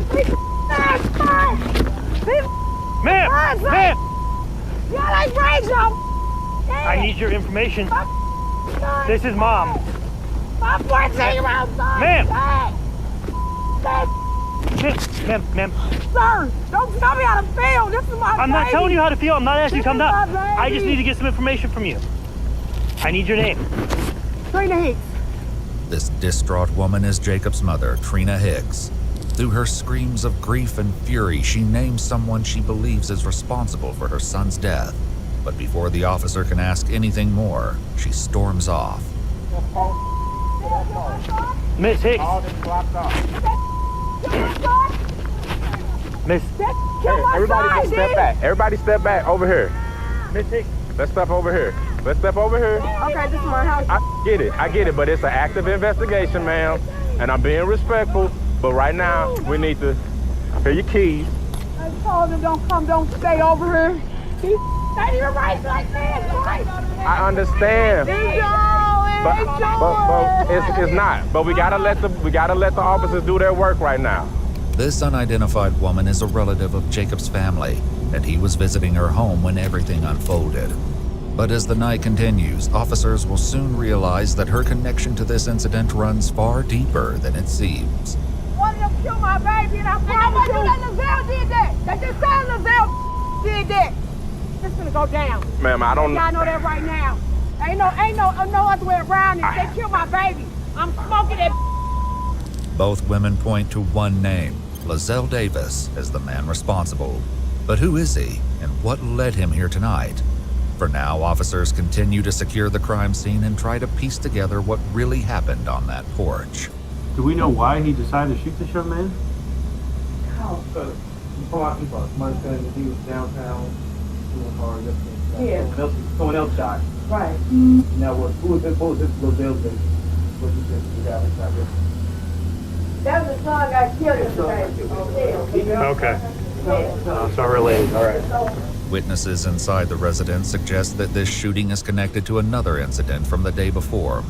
At this point, officers have few details, but they've gathered that Jacob was allegedly with another teenager during an attempted car theft the day prior. In the process, that teenager was shot and killed.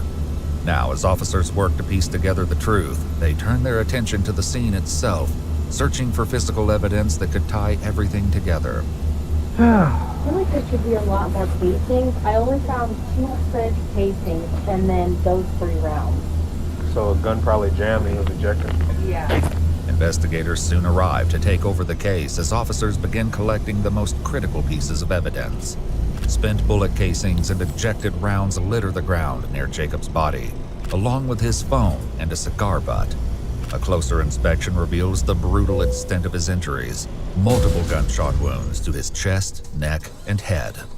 Investigators continue documenting the scene, while Jacob's mother is left to relay the news to his father. One of these shoot my baby. They said it was his daddy. Come on, I'm not playing. I started saying. While officers work the scene, the weight of the violence begins to settle in, but not everyone is focused on the killing.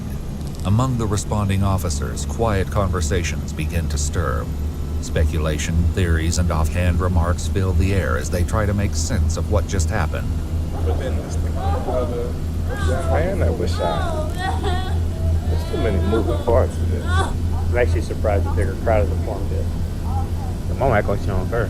If that's my son, I'd be trying to run across the tape. Dude, I had the exact same thought. I'm very surprised. He had jumper cable a minute ago. I'm more concerned about dead car battery than her son. It's very strange. I was just saying, the mama ain't crying or doing nothing. She asked on the food. She said ain't nobody got control over the kids, but she told her son to stop coming over here. So who sound like they don't have control over their kids? Right. If you told your son not to keep coming over here, But he keep coming over here. And now he dead. Man, that's crazy. Yeah, that's crazy. You see the body?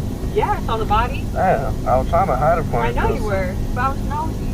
But now I'm sad. Yeah, that's like, gonna stick with you. Although Jacob was pronounced dead at the scene, emergency medical services still responded to assess the situation. And as they stood with officers, they couldn't help but recall something they had witnessed on the way. Something that, in hindsight, was a clear sign of the situation waiting for them.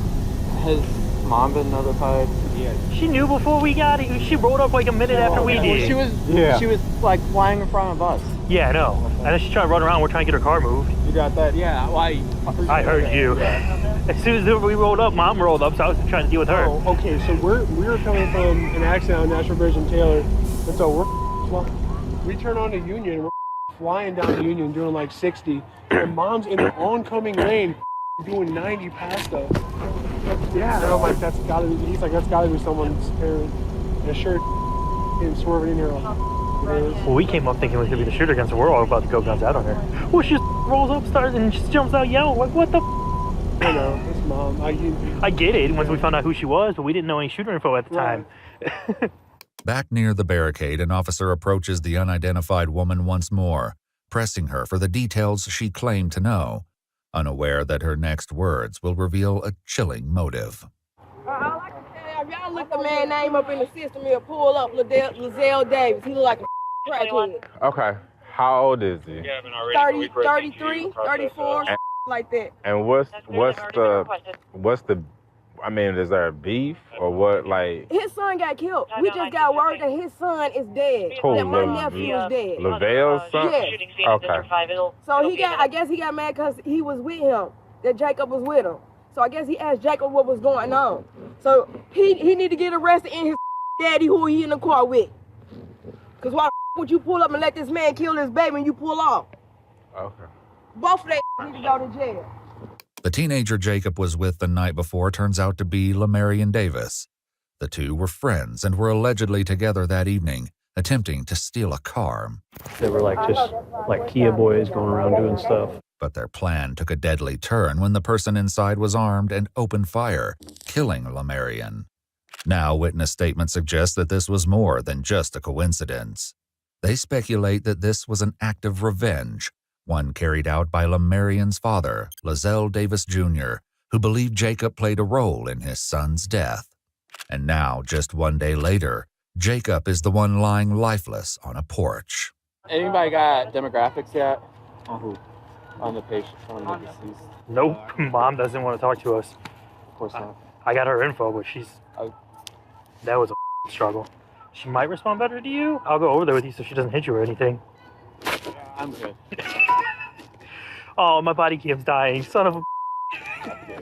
That kid got smoked. It's gang related. They know who the shooter was. Oh, they do? Yeah, we already put out the description. They'll get him. Maybe not. Who cares? As the evening unfolds, a clearer picture begins to emerge. On the night in question, 3 witnesses were present, 1 adult and 2 unnamed juveniles. The adult stated that she was visiting her daughter's home, where Jacob had been staying, when she saw Lizelle arrive in a gold or silver SUV. She recalled watching as he spoke briefly with Jacob before drawing a handgun and firing multiple shots at point-blank range. Moments later, he retreated to his vehicle and fled the scene. With growing evidence against him, investigators officially named Lizelle Davis Jr. as their primary suspect. On January 27, 2023, officers tracked him down, and after a brief foot chase, he was taken into custody. According to Lizelle, he received a phone call that his son had been killed and went to where Jacob was staying to find out what happened. They stepped outside for a conversation when 2 unidentified men suddenly emerged from a field and opened fire on the porch. Panicked, he fled westward as more shots rang out. Upon spotting a police car, he hid, claiming he feared law enforcement due to his prior record. Despite his claims, investigators remained unconvinced. The evidence, coupled with witness testimony, painted a far different picture.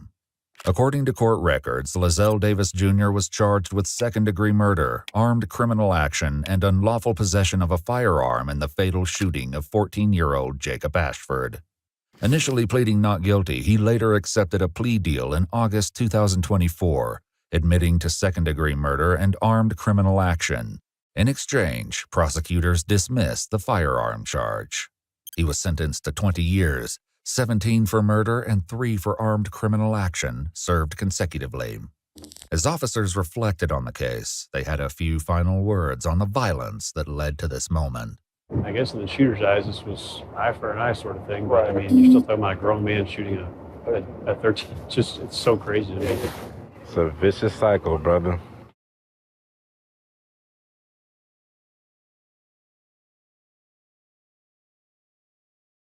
What is going on? Look at me though, buddy. I didn't do anything. I swear. Mom, what's gonna happen to me?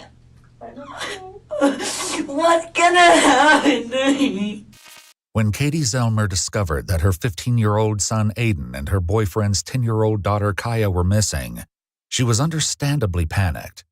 Her fear would grow, especially when only one of the missing kids was found. The nightmare only got worse from there. The resulting investigation into what really happened would reveal unbelievable cruelty and a capacity for violence far closer to home than anyone could have expected. On June 7, 2017, after 11 p.m., Katie made this call to the Thornton, Colorado Police Department. Yeah, I needed to speak to somebody about my kids that are missing. You have multiple children missing? My son and my boyfriend's daughters. Okay, they went for a walk and they haven't come home, and it's now almost midnight, and I've gone driving around looking for them. I can't find them anywhere. They left here around 7. Do they normally go for this long of walks? No. That's why we're concerned. Kaya and Aiden hadn't been seen in about 5 hours, and neither of them had a cell phone. The search was on, and every second counted. And did they say where they were going? Well, they had mentioned running to the store and coming back. Which store would they have gone to? The King Soopers? Yeah, King Soopers. It was actually Aiden's twin brother who relayed this information to Katie. When it started to get dark out, he told his mother that Aiden and Kaya still weren't home, kicking off the initial search. Katie checked out the nearby King Soopers, Walgreens, and drove through the neighborhood, but there was no trace of either Aiden or Kaya. Officers responded to the house Katie shared with Kaya's father, Jacoby. Simultaneously, other units combed the neighborhood for any sign of the missing kids. Jacoby and Aiden's twin joined the search as well. It hardly took any time at all for the search to pay off, because while officers were in the midst of getting an official statement from Katie, Jacoby called with big news. He had found Aiden walking alone. With time ticking away and no clues as to where Kaya had gone, the police hustled Aiden to the station in the hopes of getting more information about what was going on. They would quickly learn that getting the full story out of him would be no easy task. It's uncertain if Aiden was informed of his rights before the recording of this interview or when he was brought to the station. Colorado law says that unless a parent or lawyer is present when Miranda rights are read, any statements made by a child cannot be used against the child in court. Even though they had permission from Aiden's mother to conduct the interview, it's unclear whether or not anything said here would hold up in court. I just want to kind of talk to you about what happened tonight. So, can you kind of start from the beginning for me and try not to leave anything out? Well, I think it would now be the night before last night. I had thrown, Kaya, she likes Pokemon, so she has like a big deck of like these Pokemon cards, and I had thrown like all of them for some reason, like out the wall and stuff, and it messed them all up. She was upset when it first happened, but after that, she wasn't upset at all. She said as long as she got some new cards. Aiden said he didn't have any money to replace the cards, but hatched a plan to go to the nearest Walgreens and steal some. Kaya, he said, wanted to come with. This likely came as no surprise. Kaya was an avid Pokemon card collector and showed off her cards in this YouTube video, which she made just 6 weeks before her disappearance. Hey guys, so today I have a Pokemon card opening for you guys, and it is the Evolutions version. And this is my first ever pack, and hopefully I will be getting more on Friday. I hope you guys enjoyed this video, and make sure to stay tuned for all my new videos, and I will see you guys in my next video. Bye-bye! Back with Aiden, they asked him for more details about his excursion, hoping that even a tidbit of information would be the key to finding her. Were you wearing what you're wearing now? Mm-mm. No, I put this on probably like an hour, and well, after I went with the cops a few different places, I put this jacket on. Okay. How about your shirt and pants? Is that the same? Yeah, this is the same. Okay. What was Kai wearing? She was wearing a Broncos shirt. It was red or blue. I don't remember. According to other family members, Kaya's shirt had actually been orange. The description was sent out to the search parties along with an Amber Alert. Police quickly printed out missing posters, which they began putting up around town, while their colleagues continued to search. Dogs were on the way, but for now, the foot search would have to do. Back with Aiden, the detectives attempted to get a little background on his relationship with Kaya. How do you guys get along?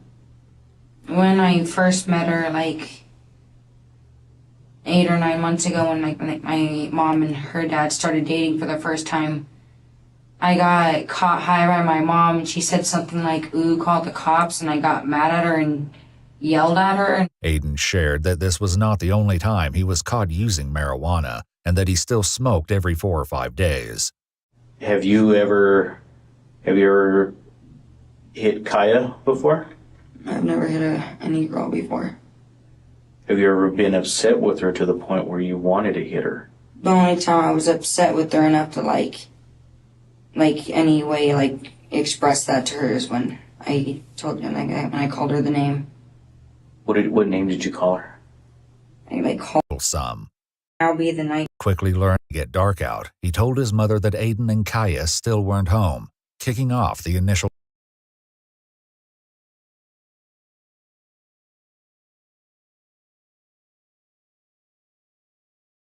That kid got smoked. My son! Where the Evidence that could tie everything together. I feel like there should be a lot more casings. I only found 2 French casings and then those 3 rounds. So a gun probably jammed and he was ejected? Yeah. Investigators soon arrived to take over the case as officers began collecting the most critical pieces of evidence. Spent bullet casings and ejected rounds litter the ground near Jacob's body, along with his phone and a cigar butt. A closer inspection reveals the brutal extent of his injuries, multiple gunshot wounds to his chest, neck, and head. Investigators continue documenting the scene, while Jacob's mother is left to relay the news to his father. One of these killed my baby. They said it was his dad. Your mom, I'm not playing. I started saying. While officers work the scene, the weight of the violence begins to settle in, but not everyone is focused on the killing. Among the responding officers, quiet conversations begin to stir. Speculation, theories, and offhand remarks fill the air as they try to make sense of what just happened. But then it's the man that was shot. There's too many moving parts. I'm actually surprised that they were crowded in front of it. I'm actually not her. That's my son. I've been running across the tape. Yeah, I had the exact same thought. I'm very surprised. She had jumper cable a minute ago. I'm more concerned about dead car battery than her son. It's very strange. I was just saying, the mama ain't crying or doing nothing. She acting a fool. She said ain't nobody got control over the kids, but she told her son to stop coming over here. So who sound like they don't have control over their kids? Right. If you told your son not to keep coming over here, But he keep coming over here. And now he dead. Man, that's crazy. Yeah, that's crazy. Did you see the body? Yeah, I saw the body. Damn, I was trying to hide it from you. I know you were, but I was nosy. But now I'm sad. Yeah, that's like, gonna stick with you. Although Jacob was pronounced dead at the scene, emergency medical services still responded to assess the situation. And as they stood with officers, they couldn't help but recall something they had witnessed on the way. Something that, in hindsight, was a clear sign of the situation waiting for them. Has mom been notified? Yeah. She knew before we got it. She rolled up like a minute after we did. She was like flying in front of us. Yeah, I know. And then she's trying to run around. We're trying to get her car moved. You got that? Yeah, why? I heard you. Yeah. As soon as we rolled up, mom rolled up, so I was trying to deal with her. Oh, okay, so we were coming from an accident on National Bridge in Taylor, and so we turn on the Union, we're flying down the Union doing like 60, and mom's in the oncoming lane doing 90 past us. Yeah, and I'm like, that's gotta be, he's like, that's gotta be someone's parent. And sure, came swerving in here like, it is. Well, we came up thinking we could be the shooter guns, and we're all about to go guns out on her. Well, she just rolls up, starts, and just jumps out yelling, like, what the I know, it's mom. I get it once we found out who she was, but we didn't know any shooter info at the time. Back near the barricade, an officer approaches the unidentified woman once more, pressing her for the details she claimed to know, unaware that her next words will reveal a chilling motive. Y'all look a man name up in the system here, pull up Lizelle Davis. He look like a crackhead. Okay. How old is he? 30, 33, 34, like that. And what's the I mean, is there a beef or what? Like, his son got killed. We just got word that his son is dead. Who, That my nephew is dead. LaVelle's son? Yeah. Okay. So I guess he got mad because he was with him. That Jacob was with him. So I guess he asked Jacob what was going on. So he need to get arrested and his daddy who he in the car with. Cause why would you pull up and let this man kill his baby and you pull off? Okay. Both of them need to go to jail. The teenager Jacob was with the night before turns out to be Lamarian Davis. The two were friends and were allegedly together that evening, attempting to steal a car. They were like Kia boys going around doing stuff. But their plan took a deadly turn when the person inside was armed and opened fire, killing Lamarian. Now, witness statements suggest that this was more than just a coincidence. They speculate that this was an act of revenge, one carried out by Lamarian's father, Lizelle Davis Jr., who believed Jacob played a role in his son's death. And now, just one day later, Jacob is the one lying lifeless on a porch. Anybody got demographics yet? On who? On the patient? Nope. Mom doesn't want to talk to us. I got her info, but that was a struggle. She might respond better to you. I'll go over there with you so she doesn't hit you or anything. I'm good. Oh, my body keeps dying. Son of a... That kid got smoked. It's gang related. They know who the shooter was. Oh, they do? Yeah, we already put out the description. They'll get him. Maybe not. Who cares? As the evening unfolds, a clearer picture begins to emerge. On the night in question, 3 witnesses were present, 1 adult and 2 unnamed juveniles. The adult stated that she was visiting her daughter's home, where Jacob had been staying, when she saw Lizelle arrive in a gold or silver SUV. She recalled watching as he spoke briefly with Jacob before drawing a handgun and firing multiple shots at point-blank range. Moments later, he retreated to his vehicle and fled the scene. With growing evidence against him, investigators officially named Lizelle Davis Jr. as their primary suspect. On January 27, 2023, officers tracked him down, and after a brief foot chase, he was taken into custody. According to Lizelle, he received a phone call that his son had been killed and went to where Jacob was staying to find out what happened. They stepped outside for a conversation when two unidentified men suddenly emerged from a field and opened fire on the porch. Panicked, he fled westward as more shots rang out. Upon spotting a police car, he hid, claiming he feared law enforcement due to his prior record. Despite his claims, investigators remained unconvinced. The evidence, coupled with witness testimony, painted a far different picture. According to court records, Lizelle Davis Jr. was charged with second-degree murder, armed criminal action, and unlawful possession of a firearm in the fatal shooting of 14-year-old Jacob Ashford. Initially pleading not guilty, he later accepted a plea deal in August 2024, admitting to second-degree murder and armed criminal action. In exchange, prosecutors dismissed the firearm charge. He was sentenced to 20 years, 17 for murder and 3 for armed criminal action, served consecutively. As officers reflected on the case, they had a few final words on the violence that led to this moment. I guess in the shooter's eyes, this was eye for an eye sort of thing, but I mean, you're still talking about a grown man shooting at 13. It's so crazy to me. It's a vicious cycle, brother.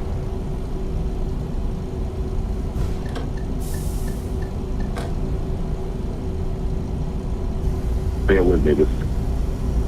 Tenha paciência comigo. Isso vai parecer loucura, mas você conhece o acampamento do ponto mais ao sul da WebP. Eu quase poderia engolir que vi alguém. Ela estava chorando. Ela entrou no carro e então quis sair. Havia um grupo de jovens a perseguindo. A mais de 2.500 quilômetros das pitorescas Florida Keys, um atendente do 112 testemunha o ataque selvagem de uma mulher ao vivo em uma webcam pública. It's the backdrop of one of Florida's most iconic landmarks. What follows is a trail of disturbing clues that uncovers a night full of terror and how her search for safety led her straight into the hands of another predator. The following is based on official police records, and some of the footage has never been seen before. On the night of September 10th, 2021, police in Key West, Florida received a distressing call from a man who witnessed a brutal assault. Hi, my name is Don Williams. I'm actually calling from Boston, but bear with me, this is going to sound crazy, but I'm at work and I had the, the southernmost West Point camp? Yeah.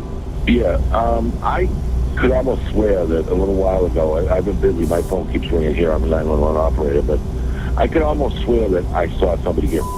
The southernmost point, a towering concrete buoy, stands as the southernmost publicly accessible point in the continental United States. A beloved tourist attraction, it draws countless visitors and is constantly monitored by a 24/7 live webcam.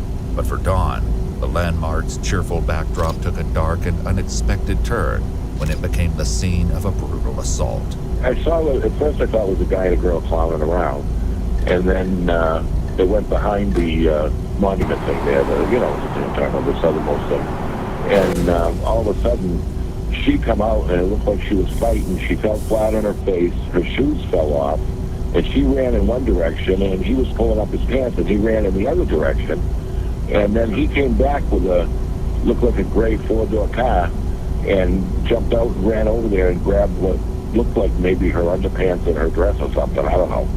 The only thing that concerned me more than anything was the way she ran. And then a bunch of people around and they ran them.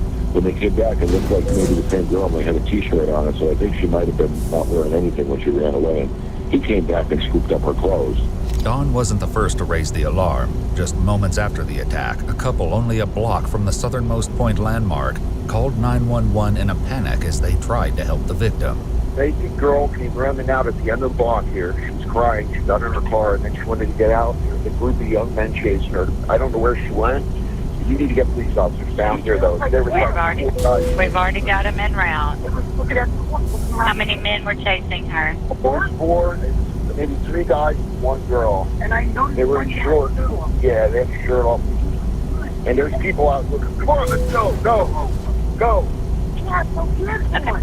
Did she say anything when she got in the car with you? No. She just said, get out of here. Go. She said, go, drive, get out of here. Who's this following me? Maybe our officers are in the area. Why is the caravan following me? Oh my God. It's people. Now these dudes are checking you out. They're probably out looking for it. Just stay in your vehicle, keep your doors locked. I am. Anyway. You should be seeing the officer. I see an officer right here. Alright, just flag him down. Officers with the Key West Police Department searched around the buoy, locating a few haunting remnants, a pair of sandals and a black pair of women's underwear. They also identified a group of witnesses, 4 males and 1 female, learning they were the ones the couple had earlier suspected was chasing the victim. They told officers they saw 2 people behind the buoy, appearing to be having intercourse. One witness reported hearing a short scream from the girl, which abruptly stopped before the suspect led her behind the buoy. Afterwards, he saw the female run away, and the man returned to his vehicle while putting his pants back on. They chased her to offer help, but stopped after they saw her enter the couple's vehicle. The victim was quickly located when police received their 3rd call of the night. Yeah, I'm the night manager here at Southern Beach Resort. There is a female. She just walked in the lobby. She was naked. She doesn't remember anything. She doesn't remember why she's naked. She said that she believed that she was somebody. Ma'am? Larry tries to get her. She's trying to go to the Let her know that we have help coming to her. The police is here already. Okay, you see them? Okay, great. The 31-year-old female was leaving the lobby when police arrived at the resort, located near the intersection where she jumped out of the couple's car. Police noted she was distraught and hyperventilating and requested an ambulance. Initially hesitant, the woman confirmed she was assaulted, recalling that the incident took place against a tree, curiously several blocks from where the webcam had captured her near the southernmost point. The victim was taken to the Lower Keys Medical Center, where officers completed an assault kit and photographed multiple bruises and lacerations on her arm, knees, and thigh. Though she was able to recall some details of her night, a large portion of her memory was missing, leaving investigators with the daunting task of piecing together what truly happened to her. After she was discharged from the hospital, the victim returned to her hotel room, where officers helped her geolocate her missing iPhone. They found it discarded on the side of a nearby road and collected it. On her phone, investigators uncovered a deeply disturbing video, one that would paint a clear picture of the unthinkable horrors she endured by not 1, but 2 men. I want out right now. Please, get me out. On the night of September 10th, the victim walked from her hotel to a restaurant where she met a bartender. The 2 quickly became friends and relocated to a bar called Jack Flats, where they met with several other males. After watching the football game, she recalled leaving the area on foot with one of the men who attacked her. Surveillance footage outside the bar captured her walking with a man wearing a maroon dress shirt, notably not the same male who was seen in the webcam footage during her assault at the southernmost point. Additional surveillance footage from the area would show the same male riding a bicycle with a distinctive Cuban flag sticker and red seat cover. As they searched the streets for more cameras, investigators found the same bicycle now locked to a bike rack. They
Mantenha-se à direita.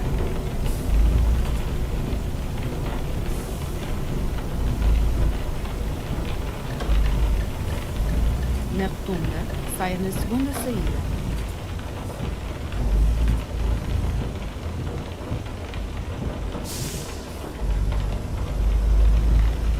Saia agora.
Prepare-se para virar à direita.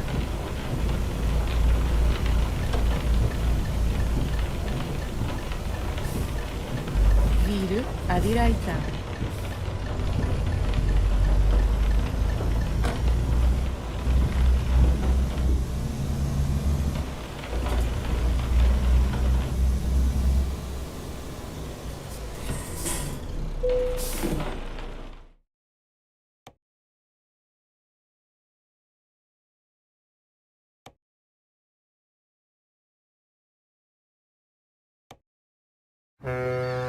A calcular uma nova rota.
Prepare-se para virar à esquerda.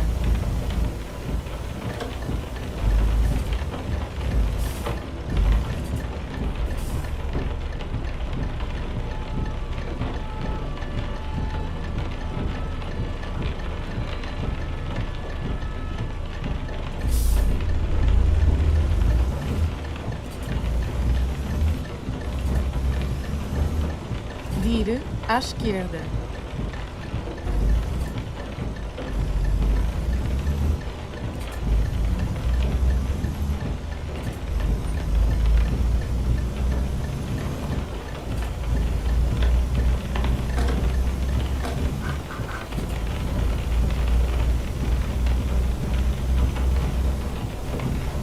Siga em frente.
Prepare-se para virar à direita.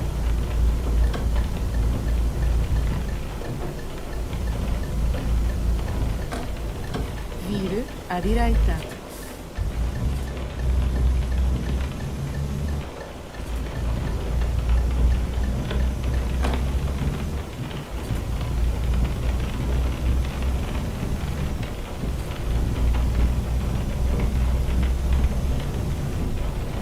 Prepare-se para virar à direita.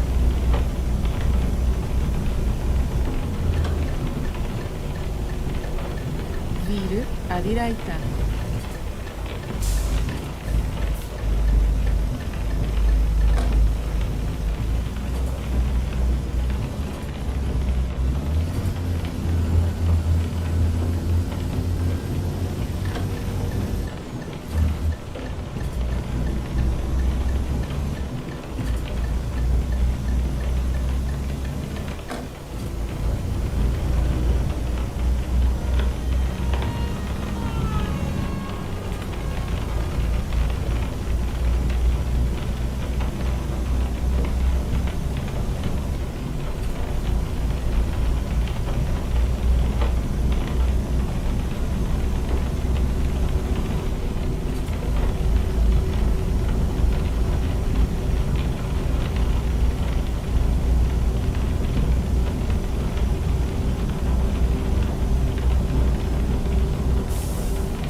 Na rotunda, saia na terceira saída.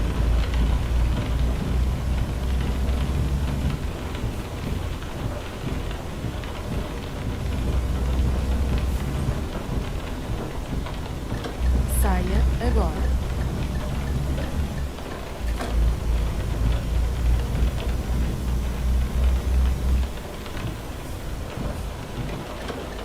Siga em frente.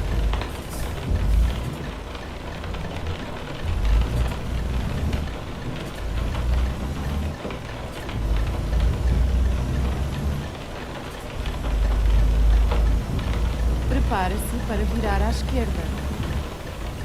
Vire à esquerda.